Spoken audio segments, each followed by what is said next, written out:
6:03, I'm going to go ahead and call the meeting to order. We'll start with the Pledge of Allegiance.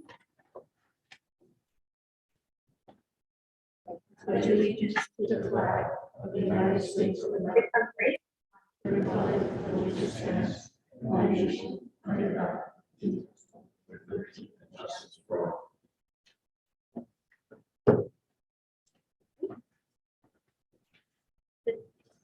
The district mission statement. The mission of the Exeter West Greenwich Regional School District is to empower students to dream, reach, and succeed. Go ahead and open up open forum. Is there anybody here for open forum who'd like to speak? Okay. So we'll move on to presentations and recognitions. I'm going to start with the audit report. I'll turn it over to Tish.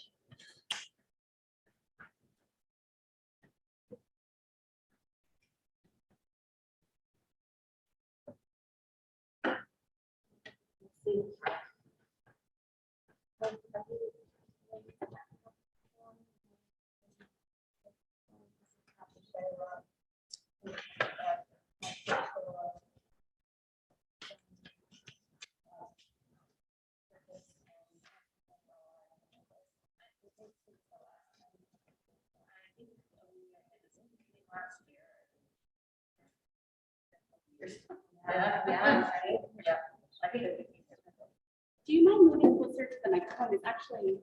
You say we can move you over there. Yeah. Where the two microphones. Then we can hear you.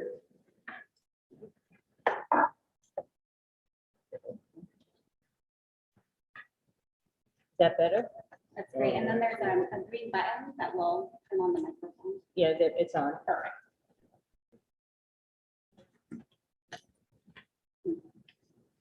Okay, normally I just give an overview of the financial statements, the report itself, and then available to answer any questions that you might have. So hope you can hear me okay. Just tell me if I need to speak up louder or clearer. I'll do the best I can with this. So if you have the audited financial statements in front of you, pages 1 through 3 are independent auditors report, and it's unmodified opinion, which means that the statements as presented here are presented in conformance with generally accepted accounting principles. So that's what you're trying to achieve with this. I would just note on page 2 of the report, there is an emphasis of matter paragraph, about a third of the way down. A new GASB was implemented this year in your financial statements. Didn't have a real big impact, a little bit. We classified student activity funds to special revenue funds and into the unrestricted or general fund. So I just wanted to note that. And then starting on page 4 is the management discussion and analysis.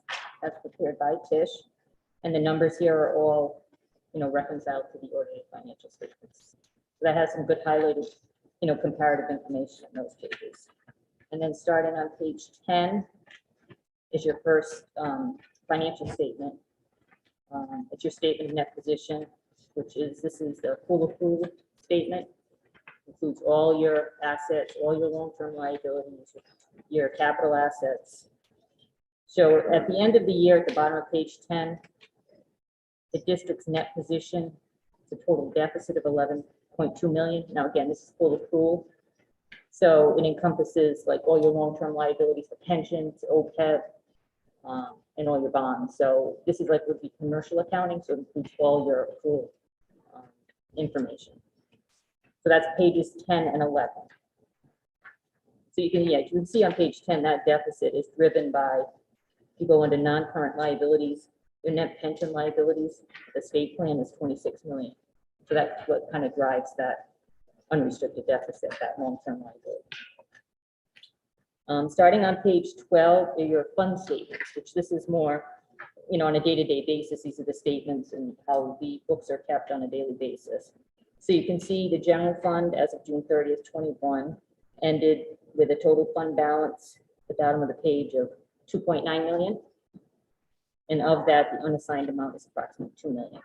And then you have various reserves that the school committee has assigned for certain expenditures above that. And then there's your school housing aid fund. That has a small deficit because there was a little bit of money set before the bond was issued that were expended, so that will go away once those funds are in now. Right, they came in August, so that will go away. And then page 14 is just the statement of revenues and expenditures. Again, you can see the general fund for the year. It shows all your revenues and expenditures, and your change in your overall fund balance was approximately $550,000 for the fiscal year. That increased your total fund balance. And then there's the school, housing aid. You can see the expenditures there that were incurred. And then the other governmental funds, the third column over, is all your other funds combined together. The detail of those are in the back of the report. I wasn't planning on going over those, but if you look at the report and you have any questions on those, I'd be happy to answer those. So that's those pages. And then I would just draw your attention, it's actually in the back behind the notes, page 61.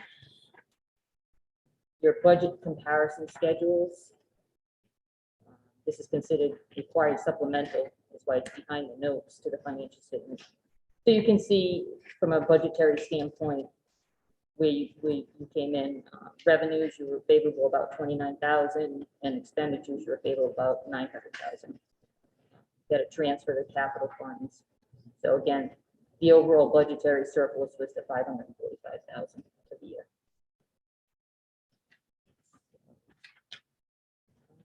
I mentioned the new, the only big change was the implementing the GASB 84. And then in the back of the report, starting on page 76, are additional reports that we issue. This yellow book report is referred to, but it's an internal control and compliance report over the financial statements that we're required to perform certain procedures. We had no findings as it relates to that report. And then the next report on page 78, because you do receive federal funds, you're subject to a federal single audit, which we performed. And we had to test your major program, which was the special ed grants, which is your largest program. And we had no findings as it relates to those procedures. And that's highlighted on page 80. It gives the results of the schedule. So that is my quick overview of the financial statements. I don't know if you had any specific questions on the notes or any of the other funds. Sorry, just to confirm, there's no findings. There were no findings in the internal control reports or single audit, and we did not issue a management letter either, which is, that's a separate document. If we would have come across things for areas of improvement, we didn't have any comments. And you also had your COA testing that was completed. That's another report. State required report, Department of Education. So that's all completed. And that was submitted. So. Any other questions?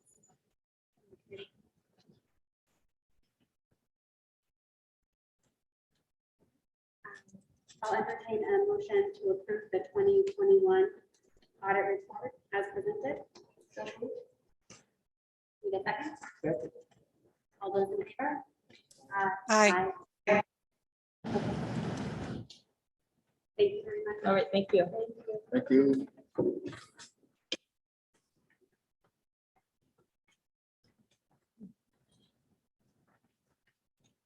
Thank you.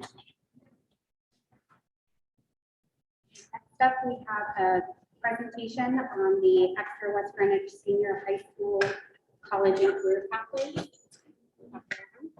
Would it be okay if we just delay? I'm just having a little trouble getting onto this program. Sure. Would it be okay if I just took another Do it minute after? to do that?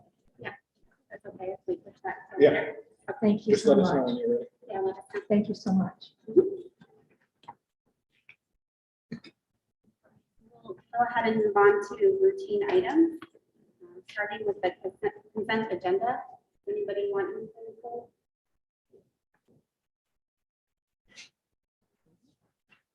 Okay, so in the consent agenda, we have approval of the minutes, the regular meeting minutes, and the January 25th, 2022 budget workshop. I'm sorry, and the budget workshop meeting on January 26, 2022. And we have personnel items, There are none, just the bills. okay, and then bills. Okay, so I'll entertain a motion to accept the consent agenda. As is. Second. Those in favor? Aye. Aye. Go ahead and move on to correspondence.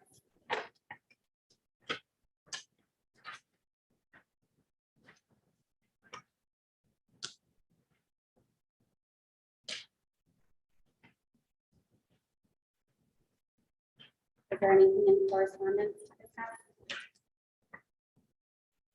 The only item is the conduct totals, which we typically provide on a monthly basis for comparison purposes. We have the 2021-22 budget projection. So that's presented for the committee on a monthly basis. And again, we're showing that, the expenses are right on target as we expected. We did account for, on the revenue side, the adjustment in the CTE tuitions that we are receiving. For public disclosure, 230 was budgeted. We're projecting 317,000 to be received. So over budget of 86,781. So that's very positive, and this shows that the CTE is moving in the right direction. Again, the expenses, are continuing just as, typical for the school year. And at the bottom, you can see that based on last school committee presentation, we are now showing the reductions in the unassigned general fund balance based on the school committee action that was taken. So overall, still very good, projecting about a $735,000 operations at the end of the fiscal year. So far, That will change. It changes monthly. Madam Chair, I'm ready whenever you are. Okay. Why don't we just do the monthly status Whatever update you'd first, like. and then we'll Sure. Whatever you start with the superintendent.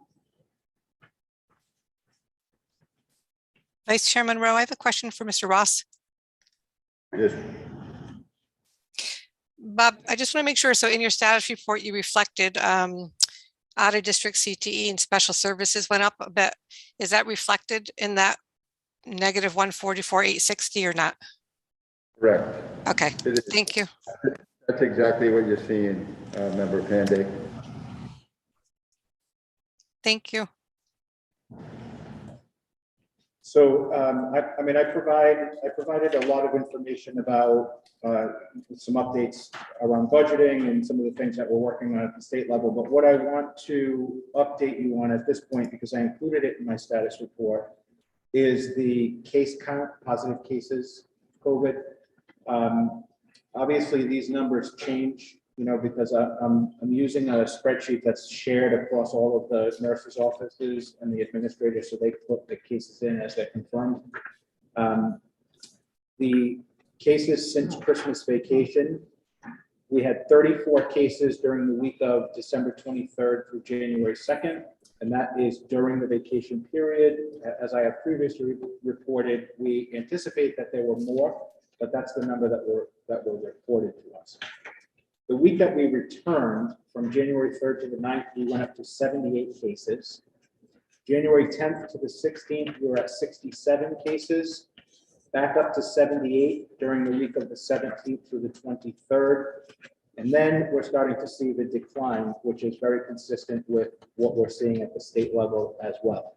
So the week of the 24th through the 30th, we had a total of 55 cases. So that's a decline of 23 cases over the previous week.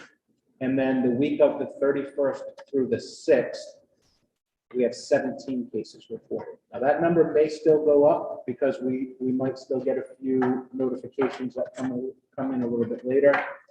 But we are seeing a pretty drastic decline in the activity in that respect. So that's as expected, but it's really nice to see it happening on paper as well. Just to confirm, these numbers are when the school was notified or when the. So we are recording the date that they test positive. So that's why the numbers change, because we may get a notification either through the Department of Health or from a parent. That may come 4 or 5 days later in some cases. But what we're reporting on the spreadsheet is the day they tested positive. So that's why I sometimes have to go back and adjust previous numbers. Are there any questions? Jim, I know that there was an incident of a case that was handled, and I wanted to just double check with you about the status of what your findings were from your investigation on how the case was handled, and see if that's something that we could add in an executive session for our next meeting, with an update on that. Definitely. Okay. So we have done the full investigation. I'm happy to report on the findings. Yeah, for sure.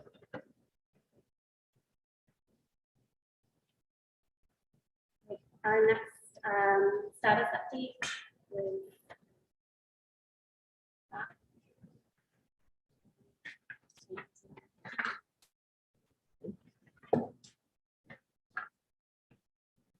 Are there any questions on any of the status updates? Okay. All right, moving forward, to Dr. Rothman's presentation. Thank you.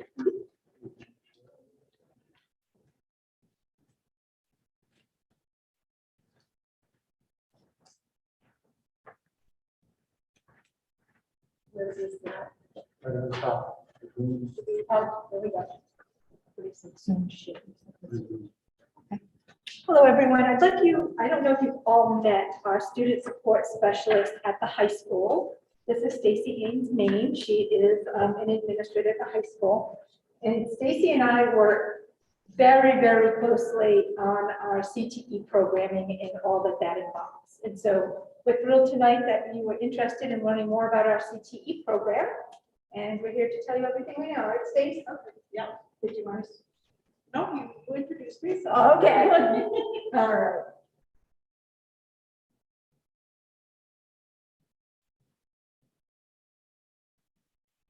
Screen sharing is paused. Oh, no. All righty, thank you.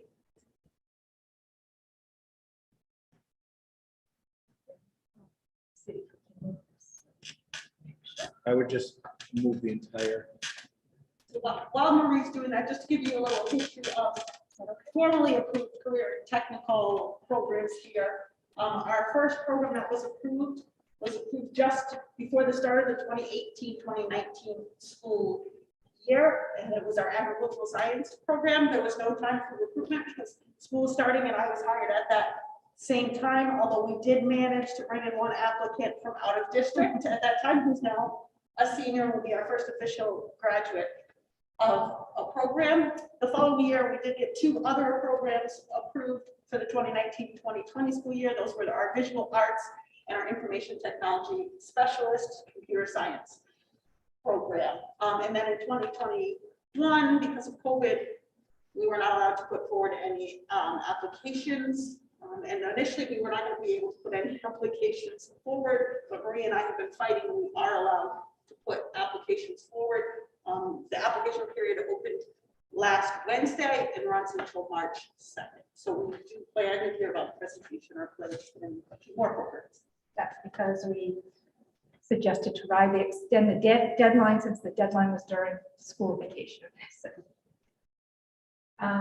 So Member Panday had a question about, what is the difference between pathways and certified CTE programs for RIDE? So our pathways, students take 3 to 4 classes with a particular career focus. They complete a related capstone project is that their senior project space? That they align to their senior project, and they complete 80 work-based learning hours. So that's a pathway that does not have a CTE endorsement. We have those. We do have a ton of pathways, and actually, even if we don't have a pathway that a kid is interested in, they can actually create their own as long as it meets this criteria. And starting with our senior class that just graduated, the state is actually using that as criteria how they judge students, how many students you have that finish a pathway. It does not necessarily have to be CTE, and we did have a large number of kids who finished pathways. I can't recall the number off the top of my head, but it was around the 70% mark. And on the note about those 80 work-based learning hours, what we have done is kind of remodel our classroom project so that it now contains at least 40 hours of that work-based learning to help all kids. And we'll talk about that briefly in the presentation too. So it doesn't have to be a CTE program for kids to actually get the benefit from the career pathway. And so the difference between the CTE program and the pathway are what is highlighted in purple, I guess it looks like. So the requirements are the same based on what Stacy just explained, with the addition of students meeting CTE board standards that have been clearly identified for each industry. They have to receive an industry certification, so they have to come out with something which helps to make them marketable. And they have to, the CTE program that we apply for, that we have in district, they have to meet a high demand career area. And the governing board has identified those areas. Yeah. All right, so I was mentioning about the work-based learning hours requirement, starting with our current freshman class. By the time they graduate, the state is expecting that 100% of our students will meet the requirement for work-based learning, and that's 80 hours. Right now, the requirement is only for those who want to earn a CTE certificate. However, we have been already starting to work so that all of our students can at least get somewhere towards that 80 hours of work-based learning. That doesn't necessarily have to come from a work environment that you might be thinking. Some of that can be embedded within their classroom projects. For instance, the agricultural program, part of their work-based learning experience is when they grow the plants and they sell them for the community plant sale. That is work-based learning experiences. And we actually have this year started some internships. We have throughout the year, we'll have about a dozen students who are out in internships, and our goal is to ultimately grow that. So we do hope that whether we have CTE programs, pathways, or kids that are interested in things, that all of our kids are getting some degree of work-based learning so that they meet this requirement. And I say requirement, it's Bride's wish. Schools aren't going to be penalized yet for not meeting that, but my goal is to have all 100% of our kids there.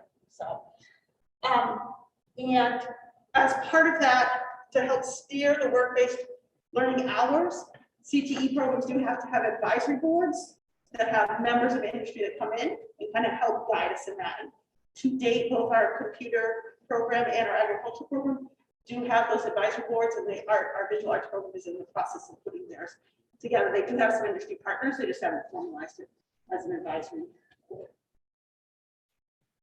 Stacey, I don't want to speak out of turn, but hasn't the senior high school schedule been changed to allow students to more easily attend those internships? Yes, this year we revamped our schedule so that our schedule did not rotate. We have a block of time at the end of the day that we deem as personal learning time. It's to kind of help some kids who have some learning gaps because of COVID, but it also allows kids to have opportunities that they would not normally have. And so there's a whole bunch of activities running during that last 45 minutes of the day, and that's when we have some kids leaving the building to engage in internships. So, yes. Just a question on the internships. Is this something that the students acquire? They go out and engage and get it? So right now, that's been the majority of them. I have had a couple of people who've come to me and asked for possible interns, and my job is to get out, hopefully to get out in the community and gather more people who are willing to take interns. But because this was the first year we were rolling it out, most of them were student driven this particular year. But the hope is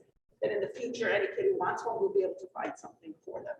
And that would be something that the school district would initiate some partnerships Yes. for. Yes. And that's part of what we're hoping to garner from the advisory boards and the people, the members that are part of that from the industry. Yeah. So this is one of our CTE programs. This is the first one that was approved back in the 2017-2018 school year. As Stacy said earlier, we had one out-of-district student who's currently a senior, and its first candidates graduated last June. There were 4 of them. We currently have students attending our Ag Science CTE from Coventry, East Greenwich, Johnston, South Kingstown, and Wold.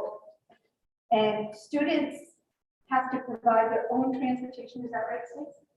Except if they're in our transportation district. region. The only one of those that's in our transportation district is South Kingstown. And right now, that's how parents are providing their own transportation. So these children are motivated. My point is when they come here, that their parents figure out transportation for them. In this particular program, they earn 3 college credit for advanced veterinary science, plus they receive their OSHA 10 certification. So when Marie was talking about the difference between a pathway and a career tech program, one of the things is a credential. The credential those kids earn is that OSHA certificate as well as college credit. And then we have a student program, which one am I looking for? Student, Career student organization. that's exactly what I'm looking for. So we do have a very active FFA program here that Wynn Miller is the advisor for that. And Stacy, we promised her we would do anything for her to become an advisor. Stacy's going on a field trip with them. Where are you going? We're going to the FFA Leadership Conference. It's going to be held at the Expenditures Chapel next week. So the kids have been practicing their roles for that. So it's their first time in competition with FFA since we revamped the program. So excited to see that. I'm sorry, I have another question. Yes, Yep. please. Regarding the college credit, Mhm. how is that attained? Is that they take a college course while they're in high school? Correct. So our animal science course, the kids can opt to get 3 credits at URI for that ABS 101. And they take that at the URI campus? Nope, they take it here with one of our teachers. So our teacher has received their certification from the university so that we can grant students credit.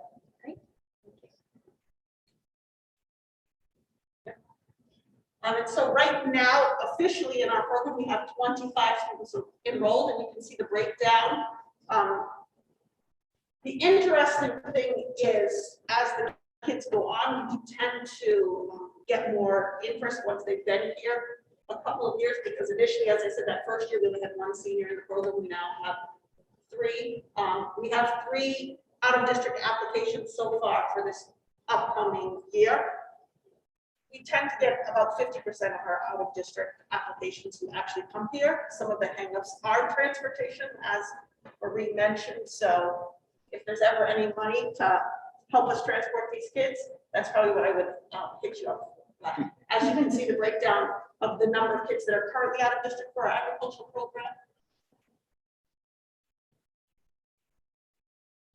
And then our second CTE program is computer and data science, specifically IT specialists. That's been in our district for a couple years now. It was approved at the end of the 18-19 school year. That's usually when we find out approvals is towards the end of the school year. Again, 12 students graduated this past June 21. We have students from Coventry, North Kingstown, Providence, Situate, Warwick. Kids in this program earn up to 12 college credits at URI, which is a significant savings for parents, right? Plus, they have the possibility to earn an FAA 107 license. Is that the drone license? That's the drone pilot license. Yeah, and we've had 1 student that I know of, right, that has. They have not done it yet this year.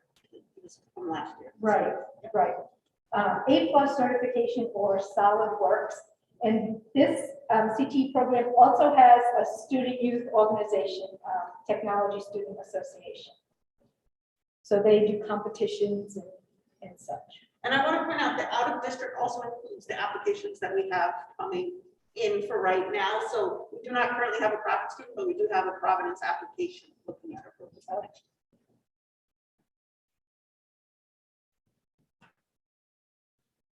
So we have currently 15 students enrolled.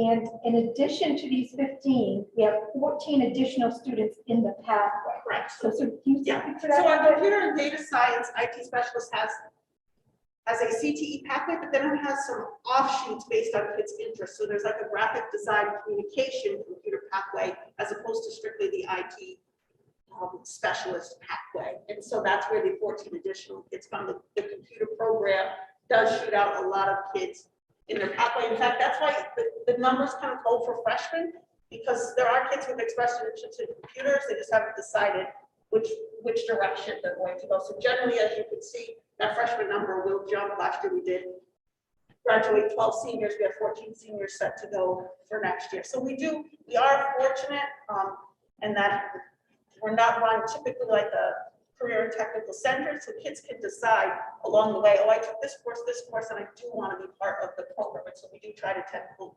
kids in along towards the end of their.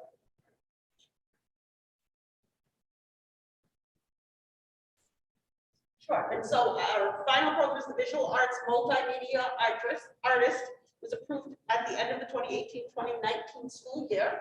It also graduated its first candidates last June. There were 5 seniors. Right now we pull students from Charahoe, Coventry, North Kingstown, Providence, and Warwick. The students in this program do earn 3 college credits at Rhode Island College for their art portfolios. There is not a student association statewide associated with multimedia artists, unfortunately, so they don't have that participation in contests. And this is our largest program right now. We do have 44 students enrolled in this, and similar to the career tech computer program, the visual arts program also has an offshoot called digital design. So they may not meet all the standards for the CTE program. They meet the standards for an art pathway. So we have 7 additional kids who are exploring that one. So I'm going to make a connection. If we look at these 3 sets of statistics and you add the out-of-district applications that Stacy has referred to, I think it adds up to 11. Is what the I 3. thought it was 9. Maybe, but it's roughly 10. is what I'm saying. And so if you look at the budget, remember Stacy said we usually get about 50% of the kids that apply who attend. That's how we project as 5 additional tuitions in our budget for next year. So we do have 11 applications. One of those applications has moved into district, so they're no longer considered. They applied when they were out of district. I recruited them. They decided they loved our program, and then they moved in district. So one of them is already in district, and one is an application. They're switching from one program to another. So they're already an out of district student that's committed to us. They're just switching. But I just wanted to explain that's how I project those increases in revenues from the CTE tuitions. It's based on the applications that we currently have. We may get more, and we just do a 50% count on that based on historically what we see happen with the applications. So this slide speaks to our recruitment efforts. Stacey, So our largest advertising portion is a media campaign run through Cumulus Radio. And so whenever you're on the computer, and Jeremy probably understands this much more, and little pop-ups come up that advertise things, whether you're on a website or whether you're on social media, those are usually advertising campaigns put together like the companies such as Cumulus. So right now we have banner ads that come up targeted at families that have students within the age range that would apply to come here. So in the junior high, early high school age, if their parents are online, or if the kid is online on social media, they might get an advertisement, come to EWG. There's also a text messaging push. How many advertisements and pop-ups they send a month changes throughout the year. We have a year-long contract with them. We have a bigger push in December, January, and February with those pop-ups at the moment. And we do receive a monthly report for them, which I share with Jim and Marie. And currently, our outreach is performing better than average, almost double what the average number of clicks is for that stuff, So so. it gets popped up and somebody's clicking on it to look further. Correct. And you have to And like let right them now, know the pop-up information is, to get it. you know, imply, you know, basically advertises apply for us, see what any WG education can do for you. So, and it brings people when they hit the click a ad to our website. Our special, we have a portion of the website designed for women in tech. Do you know which social media platforms those are occurring on? I think it's all of them, but I don't know. I can find out more specifically from the Cumulus people that we work with. And we did get hooked up to them because one of the employees of that company's child went for a visual arts program. They wanted to give us some suggestions about how to bump up our advertising. So we were fortunate for that. We also have received recruitment things from places such as Cox and other kind of cable television stations, but their prices are a little bit out of our range at the moment. For instance, there's a career and technical center that for a 30-second commercial spent $20,000. So With this product, this this Cumulus is like product, year round. it's about 11,000. We spend about 11,000. We also, every year at this time, they run an educational section in the Remind, which also sends out, it's not just the Remind, but it's 3 other Beacon communication papers. There's one in Johnston, for instance. We do run advertising about our programs for a 4-week time span. We do have videos on our website that are I'll click on this. shared. When we go to recruiting events, they're shared with our 8th graders. Right now, the videos that are up there are from our last year's recruiting, and so we're in the process. Art Searle's helping us create some new videos. I don't know. Oh, you don't think the audio would, it might? Okay. We would like to take our video production program and have them kind of make these videos look more commercial quality. I've seen these are great. It's nice to have the kids involved. We don't want to cut off That's all right. Oh, it was just so down the queue. It's only 3 minutes long, but you can hear what the teachers have done to recruit for their own program. It's going to play, the audio will play through the. Okay.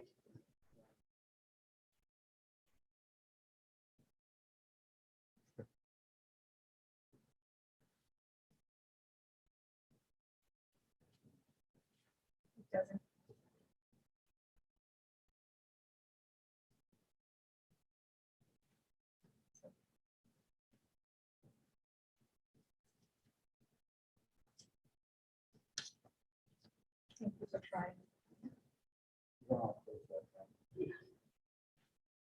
If you'd like to see it, I'm happy to send you the link, but it's terrific. They all are, all of the CTE programs. So another way we recruit is through open houses.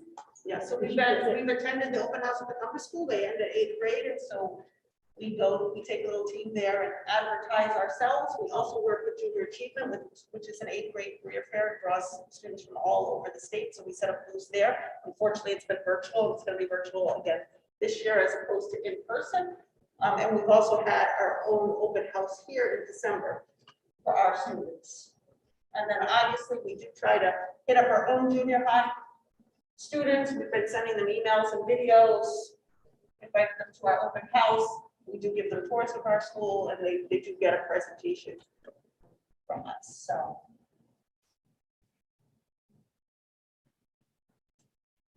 So we planned at this moment to make new applications for these 5 programs. Biomedical science, accounting, offshore wind energy, culinary, and child development. Go ahead. So we say anticipated because the state is making it very difficult to get career tech programs approved at this point in time, even though some of the criteria for our programs are more outstanding than programs that are already in place. So for example, take the accounting one. I'll show you our transportation, our region area where there can't be a glut of programming. So accounting comes under business, but so does cosmetology. And they don't distinguish.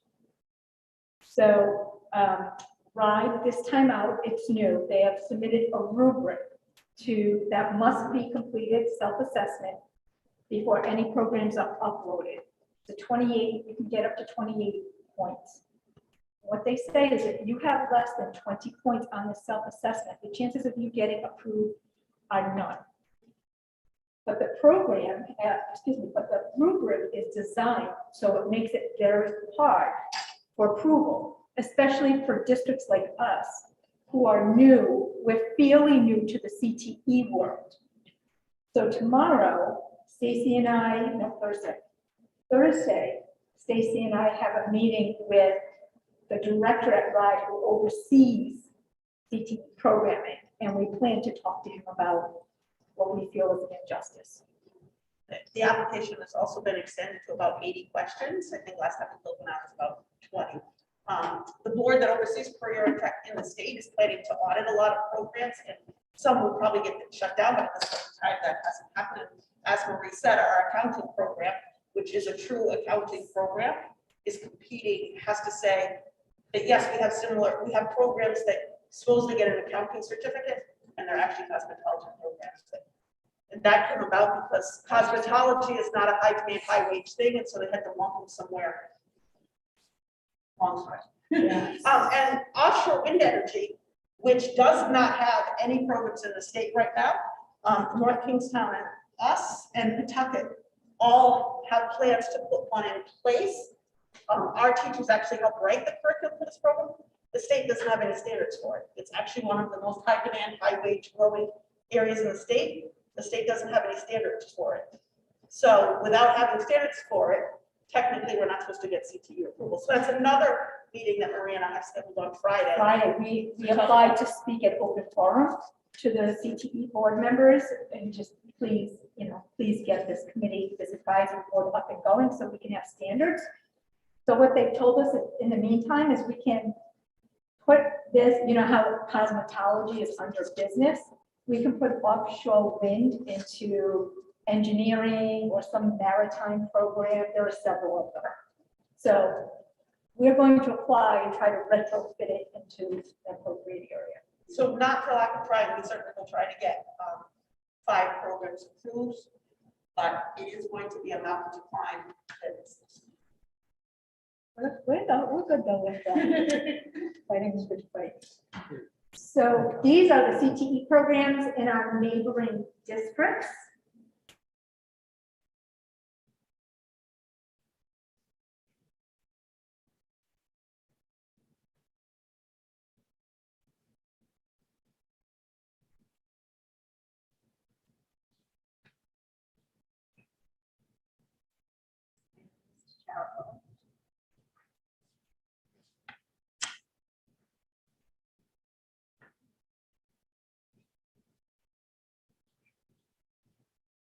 Now, just because you may notice that there are some programs up there that we have, but here's a caveat here. So RIDE says that all students have the right to enroll in whichever CTE program they want to in the state, if there is not a substantially similar program within your own school district. And as of January of this year, RIDE and the CTE board determined that there are no substantially similar CTE programs in Rhode Island for this upcoming school year. So when we speak to the director at RIDE tomorrow, this is the line we're going to use. Like, we got this great accounting program, but because it's cosmetology, they're not the same. They're not substantially similar. So They're not even calling a cosmetology program in Coventry and a cosmetology program in Charahoe substantially equivalent, according to that statement. That's right. That's exactly right, Jen. So it just doesn't make a lot of sense, some of the stuff that we're trying to work around. And don't some of those existing programs at other schools have wait lists? So there's competing programs. There used to be wait lists when it was just the centers, but there very few programs have wait lists anymore. And a lot of that ties into everybody's just fighting for the same pool of dollars. The career and technical sectors have lost population as the comprehensive high school put in programs. So this is our transportation region. Number 5. Oh, you know what, those two numbers, yeah. That's color one, yeah. Yep, we're 4. I'm like, What wow, that yeah, is our transportation. And so if a student goes to school in any of those communities, we are in theory supposed to pay to bus them there. Those communities are supposed to pay to bus them to us as well. Right now, the only one that is busing to us is Charahoe is busing their students. North Kingstown does not have a bus available for our students. What they did is offer to pay the parents to bring their own kids. And as I said, our student from South Kingstown parents. Whoops, I want to go back.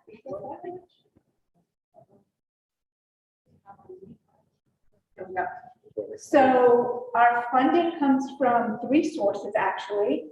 We get Perkins funding, which is federal funding for CT program, which is almost $38,000. And then we get categorical funding from RIDE, and we get almost $10,000 there. And I put a note there that as our enrollment in CTE increases, so do our funds, because the funds are tied to student enrollment. And then, as Bob mentioned and Jim mentioned, we, this number Jim told me tonight, that this number is actually low, 312, and even bigger than Bob's 317 number. Jim thinks it's more about 350,000. So that's the projection for next year, because when we built in the kids that are leaving, because we do have some kids graduating. We had some kids that came to us as sophomores, for example. So that we have a group of them that are graduating who are out of district students. So I pulled those kids out and then built in 5 additionals based on the fact that we have roughly 10 applications. So we are projected for next year to be at just shy of $350,000. So we're showing a steady increase in tuitions, even this year, which is the first time that we're losing kids because kids are graduating out. So we're graduating out a handful of kids, projecting to bring in more kids than what we are graduating. That's how the revenue just continues to go up. And I want to point out one thing that gets tricky here, and if Bob's well aware of this, if we have a student who in the middle of the year moves, and they're already going to school at North Kingstown, they move into our district, they want to stay at North Kingstown, we have to pick up the bill in the middle of the year. We've been fortunate in the same way, student at our school moves but wants to stay here, so another district starts paying for us, but it makes it even trickier to try to figure out funding for Bob and Jim, unfortunately, so. Do you know the estimate of this revenue compared to the year prior? Yeah. I have it.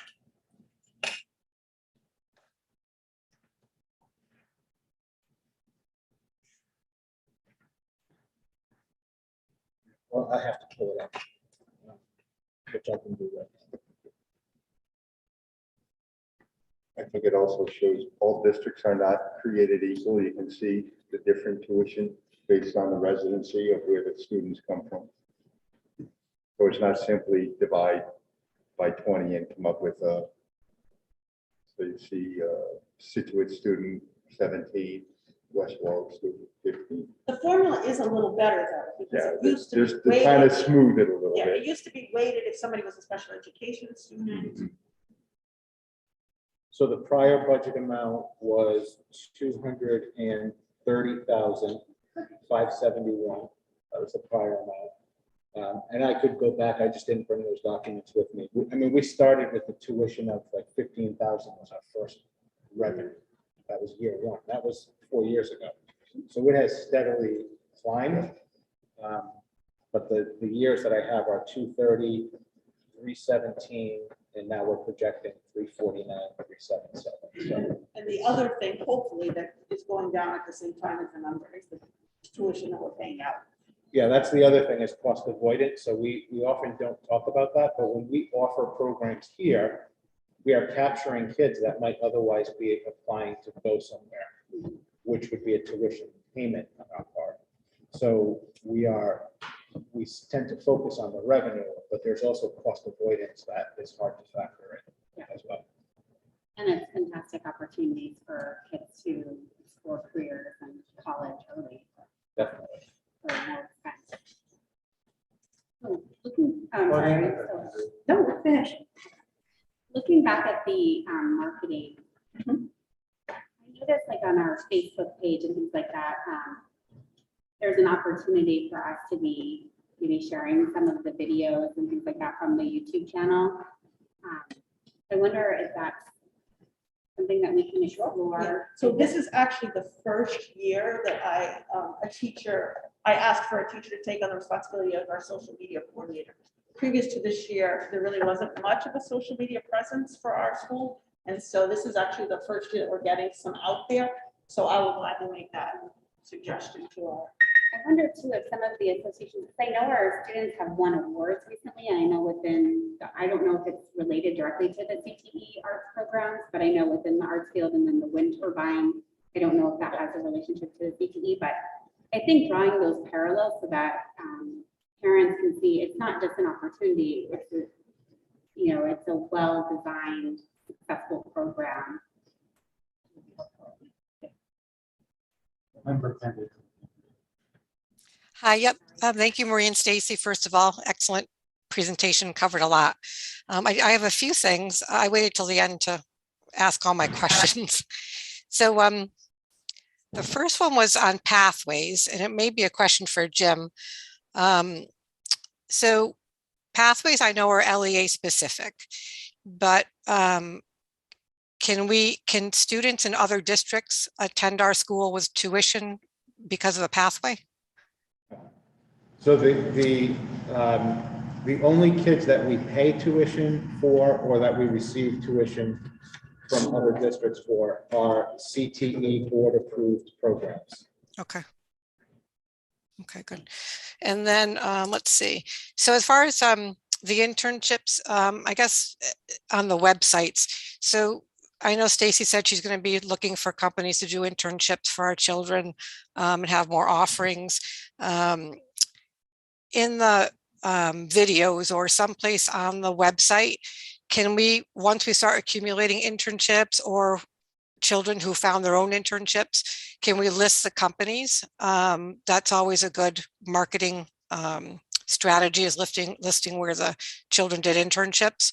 So I don't know if we need to get permission from the actual organizations and companies, but if we can start listing those on the website. And then also college and jobs that once the kids start graduating, if we can put up there where they pursued their academia after they graduated or where they got a job. So that end result for all these things is key. So if we can start advertising that on our website, that'd be great. And then my last piece is marketing. So last year, the year before, I know Stacy and Marie were at our meetings and we talked about marketing. And when we first started out the school committee, after discussing it with Jim, Marie, and Stacy, we decided let's go with internal marketing. I think we're at the point, I know we're using, what'd you call it, Cumulus? You have one marketing avenue. There are marketing companies, and I did some research over during the week. There are some marketing companies that focus on education organizations, if you will. I don't know how much they cost. I don't know what they do, but I'm thinking of like one tuition for one child is anywhere between 12 and 15,000 for one student, and our program is growing. I think it may be time to look at having a marketing company look at our district, look at what we have to offer, and put together an actual plan. I'm going to throw that out there again, because I said one child is between 12 and 15,000. If we had a nice marketing plan, you know, that cost, I don't know, 25,000, but it attracted 10 more kids. It's a win-win. So I did ask for the presentation to be while we were talking about our budget. And I know there's the budget for the company that you have now, which is around, I think 12. And then there's a fair that you guys go to, which is about 1,500. So that's what's budgeted right now. But I do think it's time to look at maybe doing an RFP to look, just even to look to see what these cost to get a marketing company, and come up with a nice overall plan. It can range from what we put on our new sign at the high school, what we put on our website. How do you pop up first when somebody's doing, when a student's doing a research for CT programs in Rhode Island? I did that, a Google search, and guess what? We don't come up. And if we do come up, it was on page 6. And I didn't even bother going to page 6 because kids aren't going to go to page 6.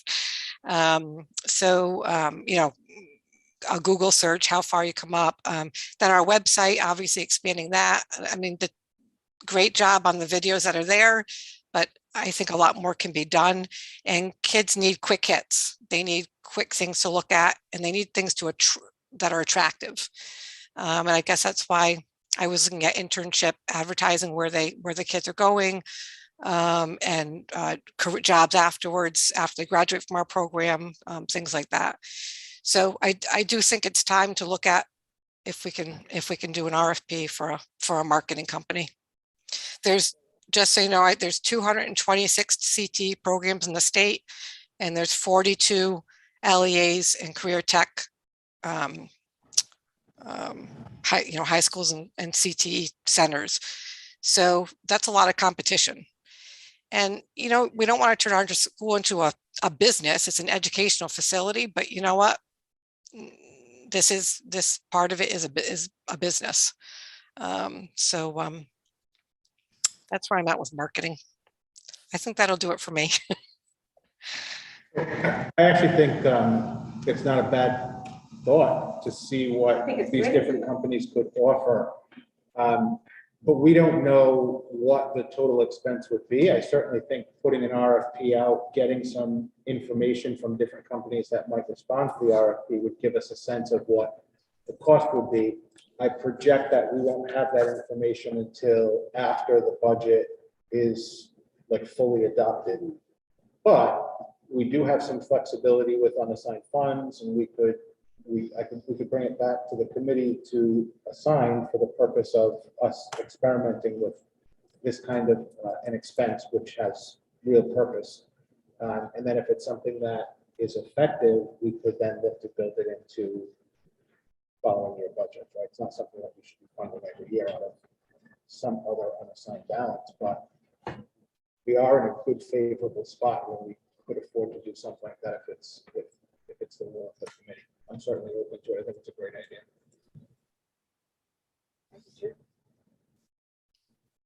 I agree, because right now the marketing falls on the staff that we have here. And I have several other things that I work on, so unfortunately marketing is not the top of my plate, although, but I completely agree that we have to market ourselves to bring kids in. I know we have a couple of parents in the community too that are in this field and would be more than happy to respond to an RFP. So that's another. And it would be an excellent opportunity if we got someone marketing to get some kids from our marketing class into an internship. So that's right. So let's connect on that so that we can think about what our next steps are to make that happen. We can bring the information back to the committee. I think it's a great idea. If you can, so as far as the RFP goes, if you can, I guess, figure out where we would advertise that, because I'm not sure where you advertise if you're looking for a marketing company.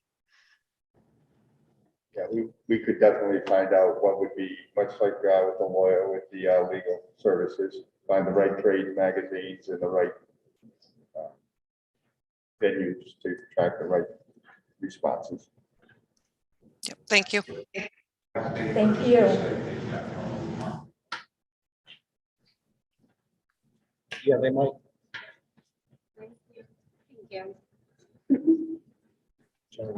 Were there any other questions? Okay.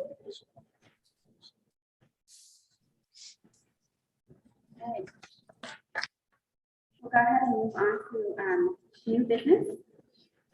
We have approval of the 2022-23 senior high school program of study. So I'll do a brief introduction, and then Stacy, if I miss anything, feel free to jump in. Every year we bring the program of studies for the upcoming school year to the committee for review. What we have done here is to add all of the new courses that came to the committee for approval and were ultimately approved. So now they've all been added to the program of studies. There are not a lot of changes. I mean, we still have the same pathways, we still have the same CTE programs until we hopefully get notified that we'll have additional ones and we'll update the program of studies again. But overall, the changes here are just reflective of the new courses that you've already approved. Is there anything else, Stacy, that's in here? Just the new course. Okay. And there might be, we might have to make changes to the event to get approved for any CTE programs, but unfortunately, we're not going to have that till April and kids are starting to schedule. So, you are not. Any questions? Okay. I'll go ahead and entertain a motion to approve the 2022-23 senior high school program of study. So moved. All those in favor? Aye. Next on the agenda, we have approval of EWG students in grades 6 through 12 to participate in the Rhode Island Department of Behavioral Health Care, Disabilities, and Hospitals 2022 RI Student Survey. So there's a big packet of information that is included, and basically we have done this survey on an annual basis over the past multiple years. We always bring it to the school committee for review and approval.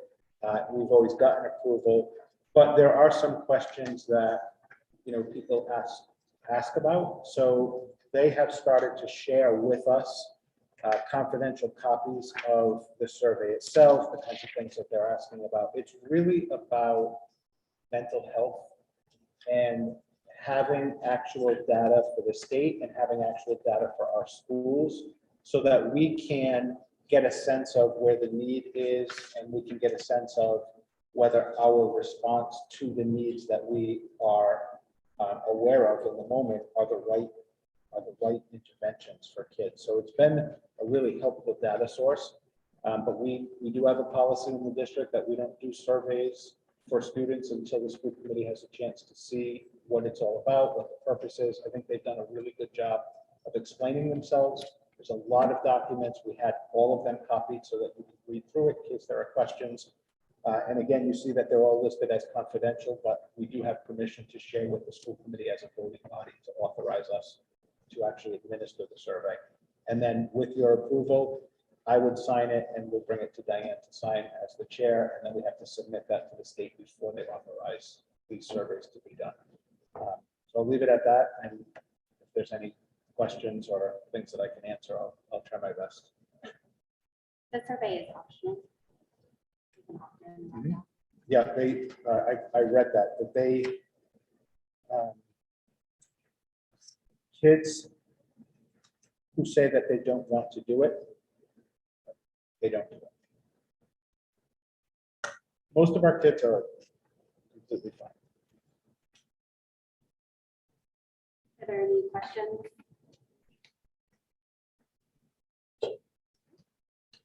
I will now go ahead and approve or entertain a motion to approve the EWG students participating or in grades 6 through 12 to participate in the Rhode Island Department of Behavioral Healthcare, Disabilities, and Hospitals 2022 Student Survey. All those in favor? Aye. Aye.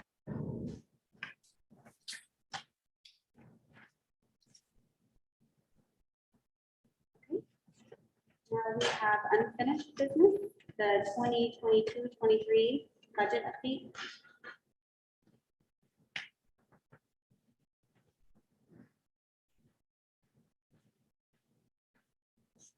So I just have a few things to share.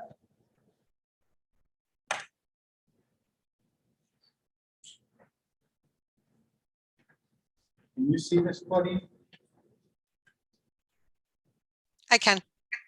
Okay, so I just want to make sure I'm doing it right.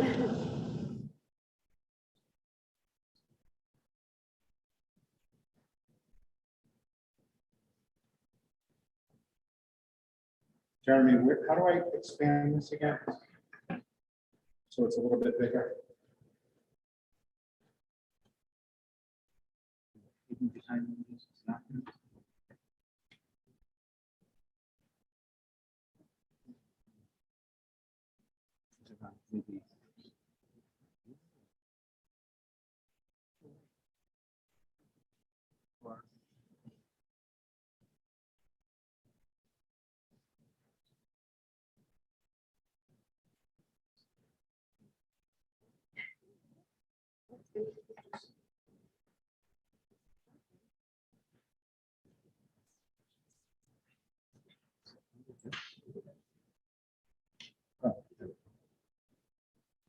It was hidden.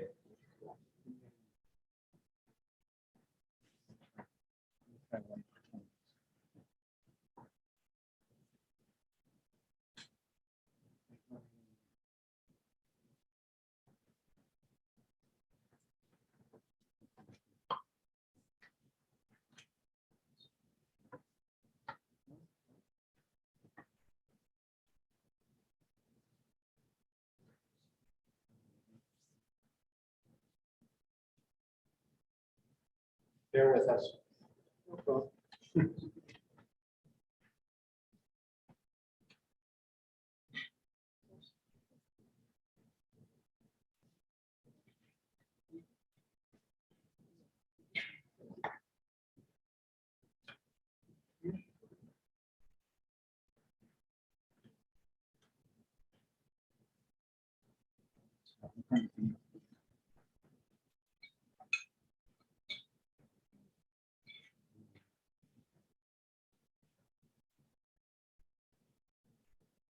There you go. Thanks, Derek. Okay, so I have, I'm not going to go through this entire sheet because I gave this presentation a couple of meetings ago on our fund balance. And what I've done is I've updated the final audit amount that's based on the report that we just got tonight of $1,928,47. We are required to keep a minimum balance of 2%. That's per policy.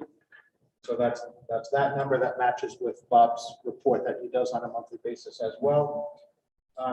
If you look at Bob's report from tonight, which again, we updated on a monthly basis, so I plugged that updated number in here. We're looking at a 126, 124 balance at the end of the current school year. And then one thing that we did notice is the $250,000 that is applied to the current year's budget as a revenue source was not accounted for in our audit. So we need to make sure that we're keeping track of the fact that of the balance that is being reported, 250,000 of it has been already assigned and committed as a revenue source for the FY22 budget. So that will be reflected in the next audit, but so we're not actually sitting on 1.9 is what I'm trying to say. Additionally, at the school committee meeting on the 25th of January, we had those two votes to move money into the capital reserve and the school improvements in the capital reserve computer technology. That's to account for those one-time expenses. And it also removes all of those items from the requested budget for FY23. So that has already been accounted for. And then is as part of the budget presentation that I did at the joint meeting last Thursday, in order for us to get to under 4% for both towns, so one town is impacted a little bit more than the other based on the population shift, we needed to move, which we haven't done yet. It's going to require some school committee action to take for that to happen, but we need to assign $230,000 from the fund balance, and we're still in a good place, but we need to assign that as a revenue. So remember, last year we assigned 250, we need 230 to get the 2 towns below the 4, and that is with the bond payment. So we have this new bond payment of $305,000. That's pretty significant. Even with that new bond payment, the 230 is enough to get the higher town below the 4% mark. Okay. So that hasn't happened yet, but that is something that if my budget is accepted, that will be something that we need to account for here. That will still leave us with a projected balance of just over $600,000 at the end of this year as unassigned. This figure on a monthly basis will change. So this number will change, but we're planning on ending at roughly 600,000. We also know that we are going to need to submit to the state a new 5-year improvement plan, because right now we're operating under that $17.8 million bond. And those projects are being completed in a very compressed amount of time. It's like a 2-year period. And we know that we're not going to go back to the towns and say, by the way, we need another bond, right? We're going to have to go back for a period of time to do self-funding. And the self-funding comes from doing a good job with our budget on an annual basis and being strategic and wise about how we use those unassigned funds. So we've already identified some projects. I know one of the projects that we've talked a lot about is the communication project at the elementary schools. Again, we're not getting a bond for that.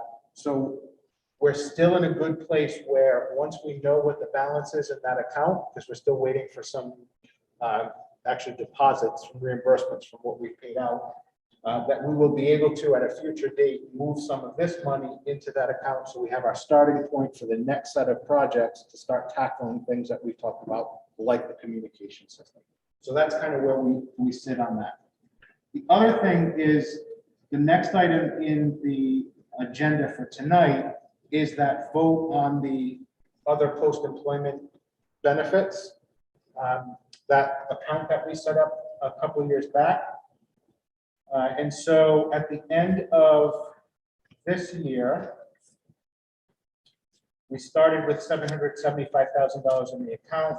In the current year budget, we had assigned just shy of $165,000 as a revenue from that account, and that's to help pay for post-employment.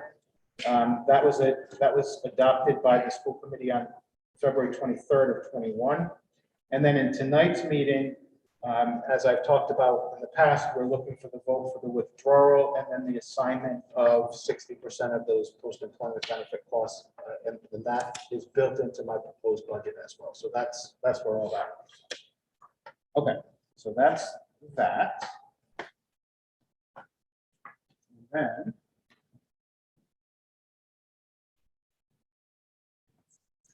this is not different from what I presented at the joint meeting of the town councils, and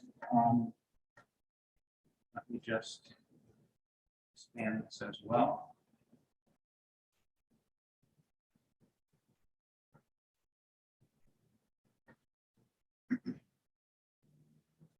So I have simplified it a little bit. I took some of the older data out of here, and I just wanted to show that this now becomes my proposed budget. So we are at a place where we've done the full analysis. We've done a lot of work of removing things, removing items that are duplicated, removing items and placing them in the capital reserve accounts where they belong. So I've been reporting every time that I've done an update on where we stand. And so I'm happy to go through this again, but there's nothing different than what I've reported at the last couple of meetings, right? And if you look at this column here, the column that is listed as the superintendent's proposed, the number is 34,232,050. That's the number that I'm proposing. That is roughly a $530,000 increase, which is a 1.58% increase. Small, especially considering that in these 3 areas alone of transportation, there's a $190,000 increase in transportation costs. We have a $120,000 increase in oil and propane costs. And then the fact that we have some staff that's on leave of absence and kids that are out because they've homeschooled based on parents' concerns about the pandemic. Some of those staff members are returning, kids are returning. We will need to replace these positions. So in the budget is about $201,000 worth of returning staff members from leaves of absence. That includes the salary and all the fringe that goes along with it. Those three items alone represent $512,000 of an increase over prior year. And the total budget that we are asking for is a $530,000 increase. Just to kind of put that in perspective, I mean, we've been very tight in all of the other areas. And certainly some of the staff reductions that we've had with retirements have helped us to stay tight in those other areas. But, you know, if you think about the fact that there's a $500,000 increase, but those three items alone represent basically all of it. I mean, the team did a really good job of going through this budget very carefully. I also want to point out that we have updated all of our revenue lines, and all in blue represent changes to the first draft that was put out. So this is the first draft, which was obviously at 35 million and change. It was a massive increase, 4.2%, I think, over the prior year. We're down to 1.58. These were the numbers that we originally projected. These are the numbers that we've confirmed at the moment, because the governor on January 20th released his proposed budget to the legislature, and we incorporated those figures here. So that's where those changes are.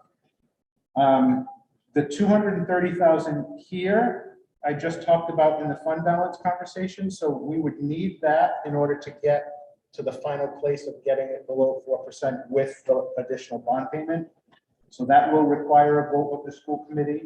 We're going to put that in the next meeting, just to make sure we capture it through a vote instead of just capturing it through an acceptance of the budget. We're going to do a separate vote, and it just is easier for the auditors to make sure that they capture it on their annual reports.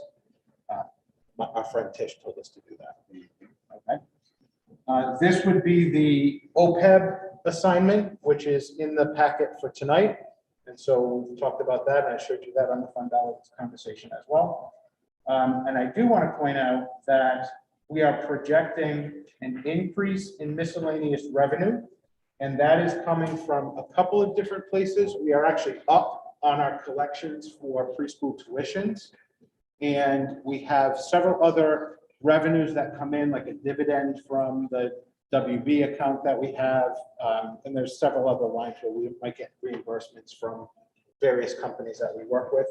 But we are projecting ahead of schedule and ahead of budget in that area, and we are assuming that we're going to be able to carry that through to the following year. So that's been increased a little bit, and then I've already explained how I captured the projected revenue for career and tech. So we are currently sitting at 317,352. We've pulled out the kids that are out of district tuition children that will be graduating, and then we've added in 50% of the. We used an average of $15,000 per child, but we pulled in 5 additional children, and that's based on 50% of the applications that we're currently sitting on. So that brings us up to just shy of 350,000 in revenue there. And this is the new bond payment right here. And so on the initial draft of the budget, when I first presented, we were at a 9.13% increase to Exeter and a 7.35% increase to West Greenwich. That was obviously never going to happen, but that was just the first draft. Everything was included.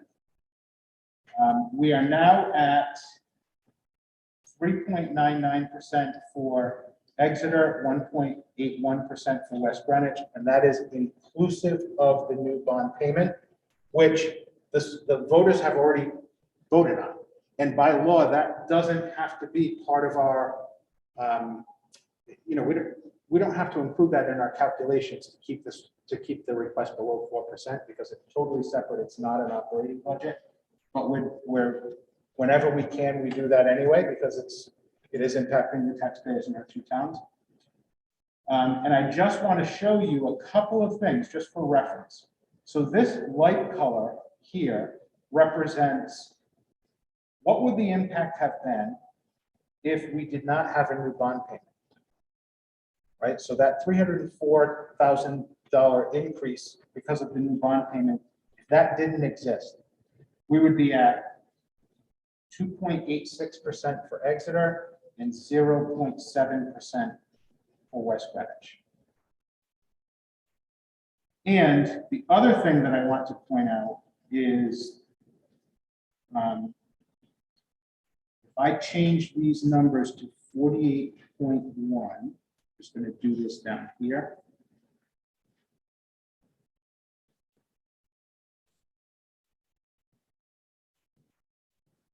And 51.9.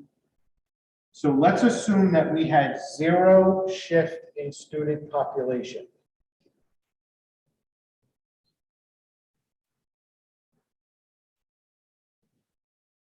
It would be 1.73%. So that slight change in student population has a really big impact on one town over the other. And that's why we've made, we've had some really significant efforts at trying to get changes to the charter so that we can smooth out that process, smooth out that calculation. And then on an annual basis, one town over the other won't get hit as hard, presumably because of that 5-year rolling average calculation. So I thought this was an interesting thing for you to at least look at, right? It's a pretty big impact, even though the population swing seems relatively small. And if I plug those numbers in here with the bond payment, just for the sake of comparison, 48.1 and 51.9, which was last year's figures, we would be below 3% in each town with the bond payment included. So it's pretty significant. To clarify, how many kids is that the percentage shift? Do you have, can I just look at this for a second?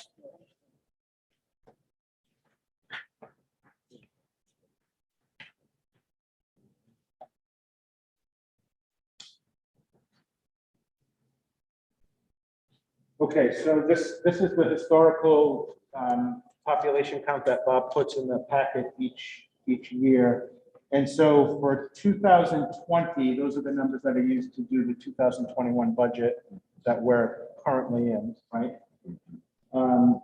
We had 798 children in Exeter and 861 children in West Greenwich.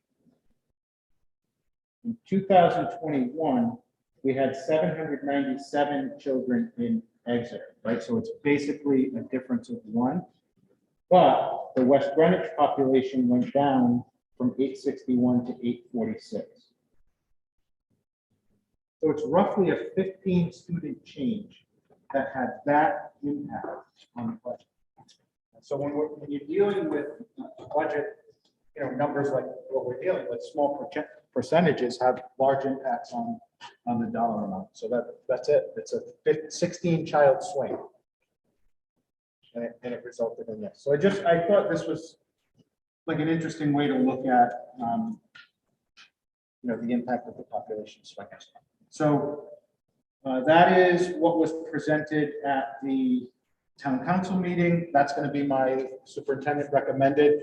We're in a really good place with our budget development. We're a little bit ahead of schedule, and that's really because we worked, the 3 of us in particular, me, Bob, and Tish, we started doing the staffing analysis and the staffing projections way in advance of the budget process. Like before we even had people input their requests for supplies and materials, we said, let's get ahead of this because this is going to be a difficult year for us, given the fact that we have to try to build in that bond payment. So we started early. We're in a good place. We finished early. This is it. And I do want to point out one other thing is in order for us to, there's a timeline issue that we have. And it's kind of a good thing that we're in this place at this point. In order for us to get the appropriate information to, who is it, Robin? To advertise for the public hearing, which requires us to have the breakdown for the two towns. In order for us to get that done on time, according to the charter, we can't wait until the current scheduled date to approve the budget. We actually have to do it a little bit early so that we can have that figure in order to publicize it and meet the deadline according to that charter. Our issue is that we also advertised when the budget was going to be adopted, and that went out to the public.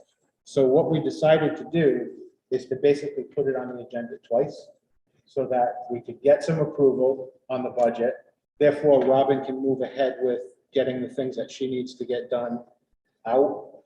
And then we still will have an opportunity for people to come and see and ask more questions. I mean, we still have the public hearing as well, but we'll basically do it twice. And the second time we do it, we'll also do that separate vote on the $230,000 if that is what the committee is okay with. So that's kind of where we are. Did I miss anything? Need the town rules on the charter. So I have had conversations with both towns. They are both going to take up the discussion at a meeting this month. And as long as I have they're okay by the end of the month, then we are required, and I've already done a draft of the ballot as well. And obviously it all depends, you know, once the school committee adopts the budget, then that will be the final figure that we put on the ballot. But I've already done up the language for the other items for the charter review. So we're ready to go. We have to get that to the Board of Canvassers by, what they want it by mid-March. So as long as we have it by the end of February, that'll give me some time to, you know, run it by legal, make sure that it's okay, what I've come up with, and then we'll be ready to go. So we're on target for that as well. I know West Greenwich said they were scheduling a special meeting to make that happen, and Exeter has it on the agenda for one of their meetings that's coming up, I think next week or the week after. So, yeah, Exeter. I was asked today about West Greenwich. Yep.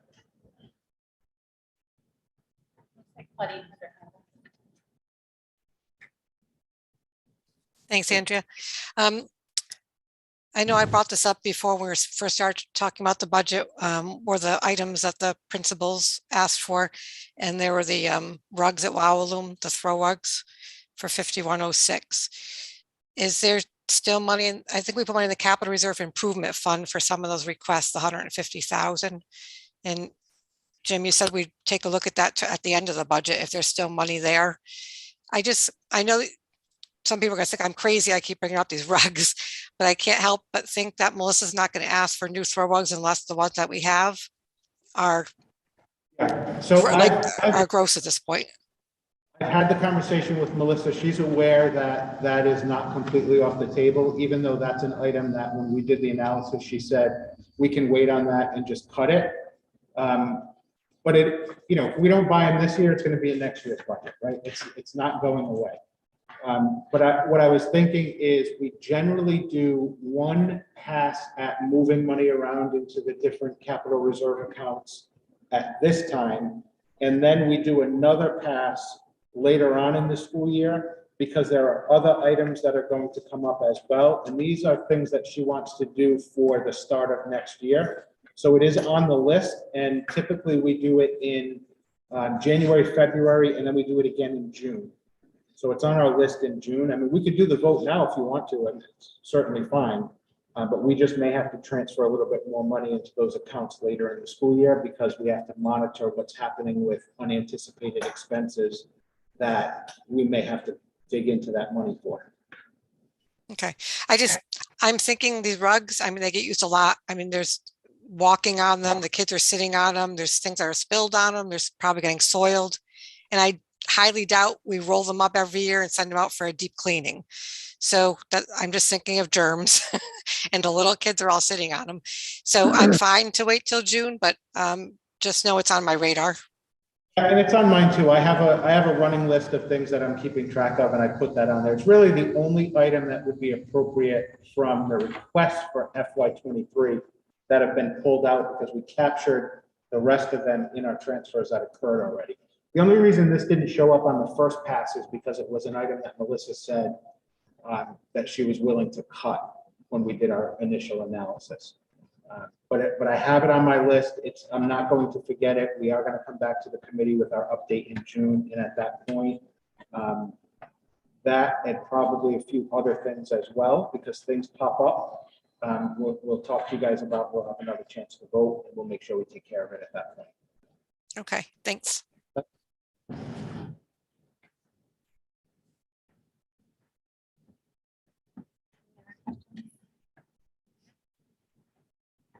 The next item is the fund balance update. So I did that.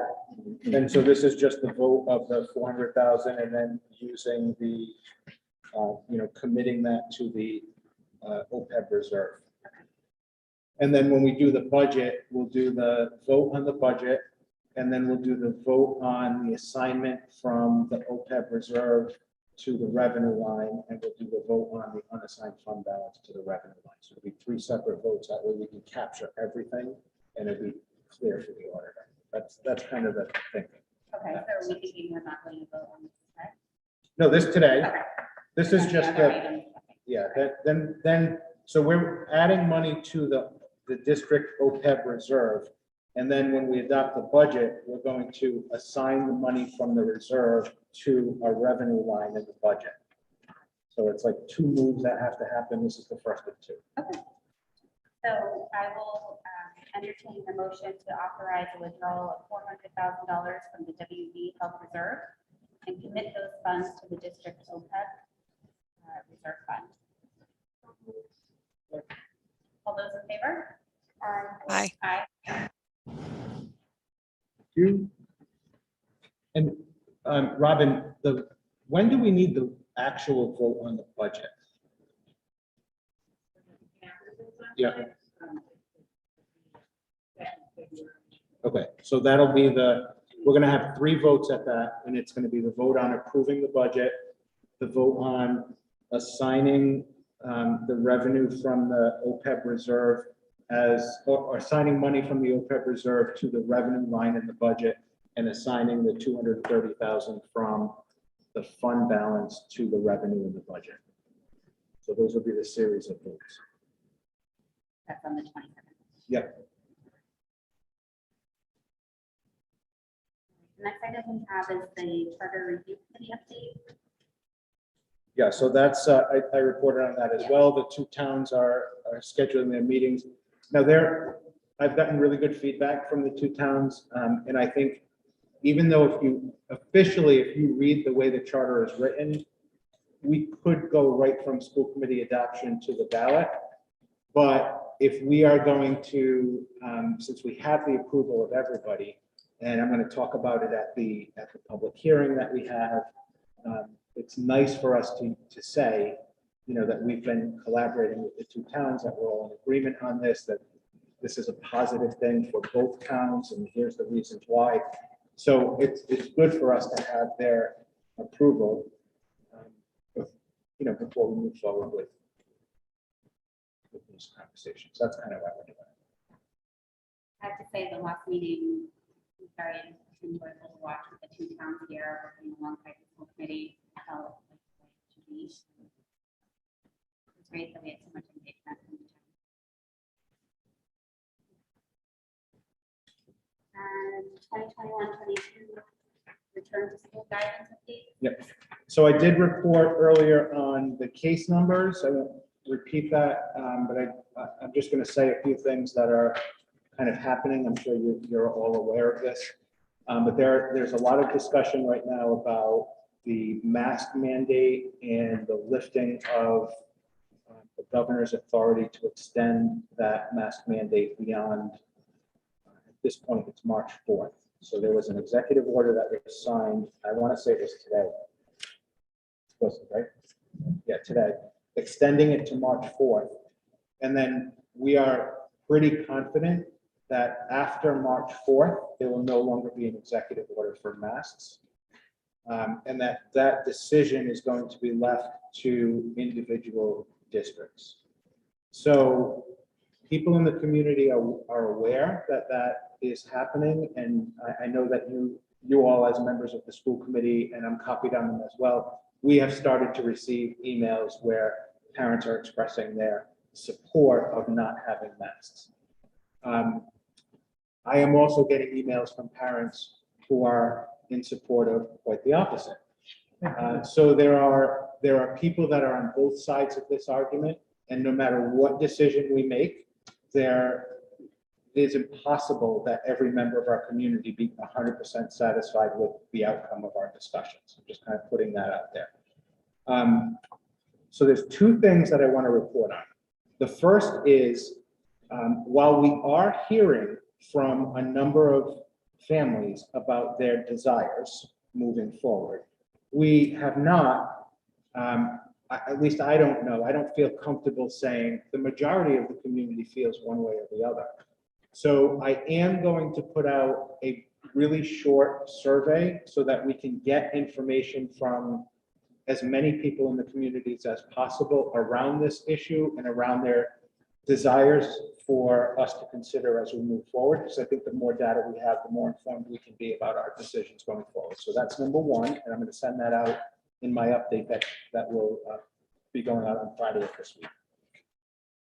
The other thing that I am engaged in some conversations about, this is something that I don't know that a lot of people have thought about this, but I am really concerned. I need to have these answers in order for us to make an informed decision going forward. As we've worked with the Department of Health and the Department of Ed over the past many months to try to ensure that our children can stay in school in person and not be home quarantined for huge numbers of days, our data was suggesting that we had dozens and dozens of kids home every day because we had to follow those quarantine and isolation guidelines, and they never contracted COVID, they never had symptoms, so they were home and healthy. So we've been working really hard to make sure that we can limit the days that kids have to stay home when they're healthy. And all of the decisions that the Department of Health has made, all of the flexibilities that they've allowed, have all been grounded in the fact that kids are required to be masked. Universal masking has been in place. So I have asked the question and not really gotten a full answer yet, but they're working on it. If we move to not having universal masking, what will the impact on all of these rules be? Will we be going back to a 14-day quarantine period, contact tracing, where we have huge numbers of kids that are identified on a regular basis that have to stay home for 2 or more weeks at a time? And so I want to have that information before we decide what the right next step is, because we have to balance keeping kids in school, which has been our priority, versus the whole issue of masking. So I'm not saying where I stand. I mean, where I stand is that I would like us to have never had to go through COVID. I would like us to go back to how it was in 2018. That's what I would like. I hate wearing masks personally. I wear them, but I don't like it. I know that some of the kids don't like it, some of the families don't like it. But it has been our reality. And I just don't want to jump to a decision before we have all of the information. So that's just a perspective that I wanted to share. I need to get those answers from the Department of Health so we know what the impact of our decision will be on things like quarantine periods, isolation periods, contact tracing responsibilities, and so forth. Because in some respects, depending on what the Department of Health suggests to us, we may move in a direction that would keep some people happy, but it could maybe make us move backwards in some of the areas that have made people happy as well. So I just think it's important for us to kind of look at that big picture before we ultimately decide what the right next step is. And we have a month, right? Because the executive order was extended. It's March 4th. So it is something that we'll be investigating. I'll bring more information. We'll put it on the agenda for the next couple of meetings because we're going to need to make a decision ultimately. But I just felt like I needed to share that with everybody. I think that information would be really helpful to share with the parents before we survey them. I agree. Well, and that's why I'm waiting. So I have my next meeting is tomorrow morning at 8:30. It's my first meeting at the Commissioner, Department of Health. We're all going to be together. We're going to talk about that as one of the items. And I think too, the school committee had a community member who's part of the Rhode Island chapter of the American Association of Pediatricians and Pediatrics send us a letter. So if that member may be willing to also speak at an info session, so just to inform parents fully of all the information we have before we survey. Sure.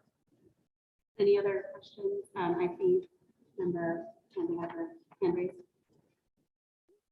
Thank you, Vice Chairman Rowe. Jim, I have the extension for the executive orders in front of me. I happened to print them out because I was wondering if I could do this meeting remote. And Executive Order 21-109 was extended through March 4th, which is the declaration of disaster emergency for new COVID-19 variants. But it says for Executive Orders 2187, 2201, 2206, and the mask one is 2187. It's February 14th, not March 4th. Yeah, go ahead. Well, the General Assembly is going to be voting on the authority to extend those particular executive orders pursuant to this pandemic Thursday afternoon at the session. And the governor will make a speech sometime in the early afternoon tomorrow with reference to his plans as to what he would do if the General Assembly votes to approve what would now be, as of 2 hours ago, a committee voted to approve a bill to send to the floor for Thursday to extend it 45 days. And that would be all powers, not just masks or anything else. Okay, very good. Thank you.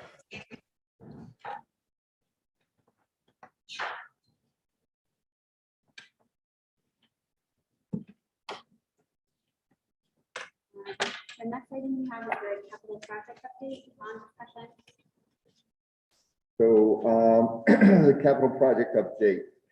The stage 3 submittals for the 3 packets are under review. So that's a very good thing.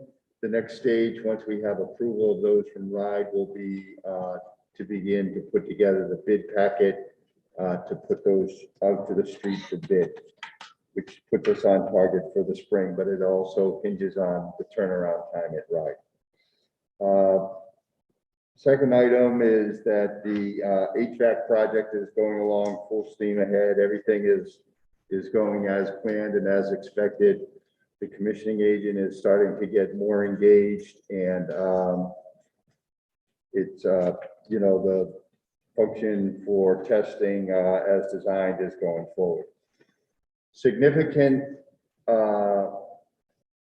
discussion that is underway, and I've asked for a letter outlining the options and how we could move forward, which will be brought to the building committee later this month when we have our meeting. Is the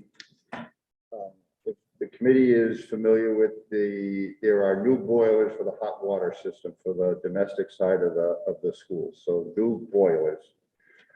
The original design had those boilers going in, piped in and venting out the existing chimney. And what they're finding is that when they do that, the main boilers in the boiler room that are also going out the existing chimney, there's so much, exhaust from there that it actually backflows into the boilers and creates a bad situation, exhausting or venting into the boiler room. So the engineers and the general contractor are looking at it. They have a couple of different ideas, a few different ideas actually. And on any given Sunday, one idea sounds better than the other. But I think after some discussion, I said, put it in paper, put it in writing, explain it to us, monetize it, and then let the building committee take a vote on it. So for the school committee, will be a bigger topic. Obviously, it's a change order. The good thing is on that project, we're still about $750,000 to the good. So it's not really a financial issue per se, although we don't like to spend money when we don't have to. But it is a significant, engineering, decision to be made. And it's not about cheap and expedient. It's the long view. Because long after we're done, Steve and his gang are going to be dealing with that issue. So I really want to, let's get that to the school committee. So that will be coming up, and that's unfortunate, but those things happen. On the bond side of it, when we're done with the HVAC project, we will have spent roughly about $5 million of a $8 million issue. When you fold in the interest and everything, that we were just under a $10 million issue. So that means that probably March, we have to start thinking about going back out for the second bond. So that's just very little to do with the building committee or the school committee. And as far as their day-to-day stuff, it's really the finance office and out of the superintendent's and the treasurer's office that we're dealing with that. Just before anybody worries, the $17.8 million bond, the strategy was to do it in two stages. But because of when we are getting our first, we're going to be getting a boatload of money at one time, and that is scheduled to come to us. That's like the reimbursements that we're getting. That is scheduled to come to us right at the time that the second bond hits. And the way that they did the bond schedule is that it will still represent an even $305,000 impact across the board, because they factored in all of that, like when we get the reimbursement, when the second bond hits. So you're hearing second bond, it will not have an impact on what we're paying on an annual basis, because it's already been worked into the schedule. Just in case anybody was worried about that. Yes, that was presented to the town. So that's all good stuff that's happening with the capital projects in the bond.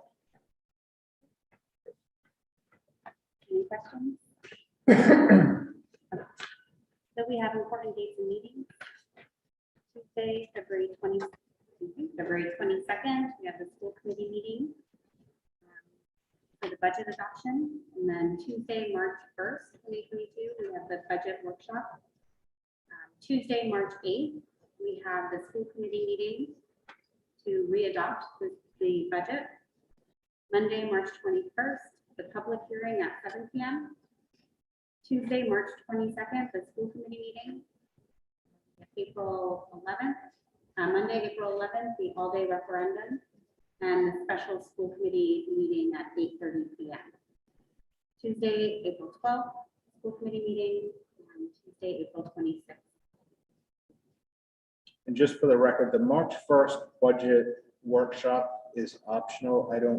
I don't see a need for us to have a meeting. I think it was well received. I mean, but I'm happy to come.